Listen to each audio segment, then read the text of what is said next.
لغو کنسرت‌های ترکی آریانا سعید، اما به چی دلیل؟ آیا به واقعیت آریانا سعید نمی‌خواهد این کنسرت را برگزار کند؟ دلیل اشتراک آریانا سعید در کنسرت‌های کانادا چی بوده است و درآمد آریانا سعید از این کنسرت‌ها چی مقدار پول بوده است و قهر اسیب با آریانا اما به چی دلیل؟ من در این ویدیو پیرامون حقایق همین ماجرا خواهم پرداخت.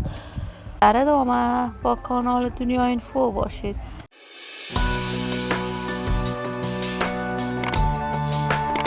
سلام و سلامتی نثار تک تک شما دوستان نهایت ارجمند کانال دنیا اینفو. شما را خوش آمدید میگم به یکی دیگر از ویدیوهای جذاب و دیدنی این کانال. برای حمایت هرچی بیشتر از کانال دنیا اینفو علامت سابسکرایب را فشار دهید تا بیننده ویدیوهای جذاب و دیدنی کانال دنیا اینفو باشید. آریانا سعید هنرمند بی‌بدیل، مطرح و شناخته شده در میان هنرمندان افغانستان است. علاقه‌مندان و دوستداران خاص خودش را داشته است. آریانا سعید هنرمند بی‌بدیل افغان است که مدت 15 سال می شود به طور مسلکی هنر موسیقیش را به پیش می برد.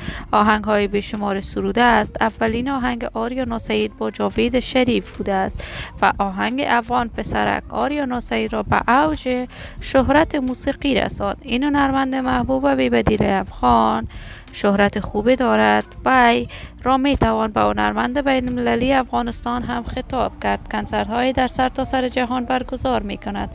درآمد میلیونی هم از جریان برگزاری کنسرت‌هایش دارد.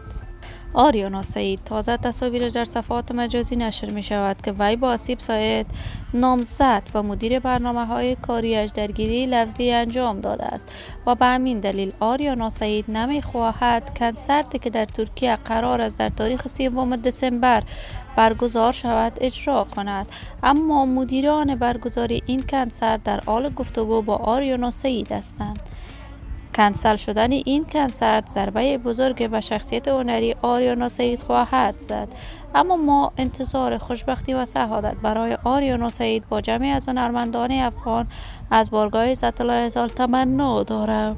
دوستان و همراهان نهایت ارجمند کانال دنیا اینفو، شما هم نظریاتتان را در بخش کامنت با من شریک بسازید.